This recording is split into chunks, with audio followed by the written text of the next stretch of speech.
ফেলে দেওয়া জিনিস দিয়ে যদি ভালো কিছু হয় তাহলে সেই জিনিস ফেলে না দেওয়াই ভালো।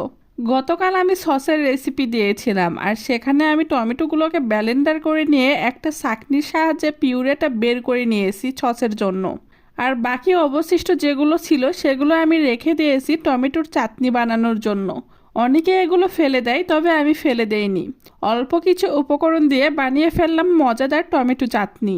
আর টমেটো চাটনি বানানোর জন্য প্রথমে একটা পাতিলে তেল দিয়েছি। তেলটা গরম হয়ে আসলে এর ভিতরে সামান্য একটু জিরার ফোড়ন আর সামান্য একটু কালো জিরার ফোড়ন দিয়েছি। এতে করে টমেটো চাটনির ভালো একটা ফ্লেভার চলে আসবে। আর এর ভিতরে দিয়েছি শুকনা মরিচ কুচি। শুকনা মরিচ কুচি করে কেটে দিলে এর বিচিগুলো বের হয়ে যায়, যেটা খাবারের সময় বিচিগুলো দাঁতে পড়লে অনেক মজা লাগে। সবগুলো উপকরণ দেওয়া হয়ে গেছে। এখন এর ভিতরে টমেটোর যে অবশিষ্ট অংশ ছিল সেগুলো দিয়ে ভালো করে তেলানি করে নিচ্ছি।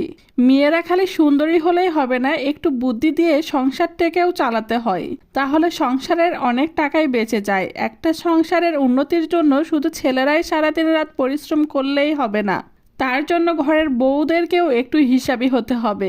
হিসাবি বলতে এখানে আমি কিপটামো করাকে বুঝাইনি, অপ্রয়োজনীয় কোনো কিছু না নেওয়াকেই হিসাবি বলে। আর এই টমেটোর চাটনিটা খেতে এত মজা ছিল, আর কালারটা দেখেই বুঝতে পারছেন খেতে আরও কেমন হবে। আমার বর আবার টমেটো চাটনি খেতে ভীষণ পছন্দ করে। আপনারাও এখন থেকে আমার মতন যেগুলো জিনিস রান্না করে খাওয়া যাবে সেগুলো ফেলে না দিয়ে নতুন কিছু বানিয়ে বাসার সবাই মিলে ট্রাই করবেন, দেখবেন খেতে দুর্দান্ত লাগছে। আর আমার মতন আপনারা যারা টমেটো সস এখনও বানাননি তারা এরকম করে এক ঢেলে দুই পাখি মারতে পারেন।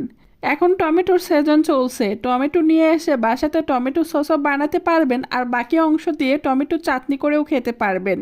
আর টমেটো চাটনি গরম গরম ভাত এবং খিচুড়ির সঙ্গে খেতে অনেক মজা লাগে। তাই এখনও আপনারা যারা বানাননি তারা অবশ্যই ঝটপট বানিয়ে ফেলুন টমেটো চাটনি।